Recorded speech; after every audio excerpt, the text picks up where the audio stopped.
নমস্কাৰ কেইটামান পিওৰ কটনৰ যোৰা দেখাব বিচাৰিছোঁ খুব ধুনীয়া এইটো অৰেঞ্জ কালাৰত ব্লু ফুলৰ আছে এখন চাদৰখন ঘনকৈ বুটাৰ কাম থাকিব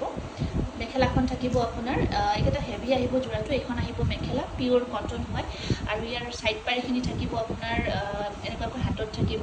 স্লিপছত পাৰি আৰু এইখিনি পাৰি থাকিব স্ক্ৰীনশ্বটটো ৰাখিব প্ৰাইস আহিব 2000 পিওৰ কটনত আছে খুব ধুনীয়া হয় যোৰাটো নেক্সট আকৌ এটা আপোনাৰ ৰঙা ৰঙত দেখাই দিছোঁ পিওৰ কটন এইটো আহিব আপোনাৰ ৰঙা ৰঙত আছে খুব ধুনীয়া এটা ডিজাইনত কামখিনি কৰা আছে গোটেই গাটো তেনেকুৱাকৈ নীলা আৰু সাইড পাৰিকেইটা এনেকুৱাকৈ আপোনাৰ ইয়েলো কালাৰত আছে এইকেইটা সাইড পাৰি আছে আৰু এয়া থাকিব গোটেই গাটো বুটা আছে আৰু এইখন আহিব আপোনাৰ মেখেলা তেনেকুৱাকৈ কাম থাকিব এইটো যোৰাৰ প্ৰাইচ থাকিব 1850 টকা 1850 ৰুপিজ কাম ইয়াৰ কামখিনি অনুযায়ী প্ৰাইচবোৰ বেলেগ এইটো এটা খুব ধুনীয়া গ্ৰে কালাৰৰ ওপৰত মুগা আৰু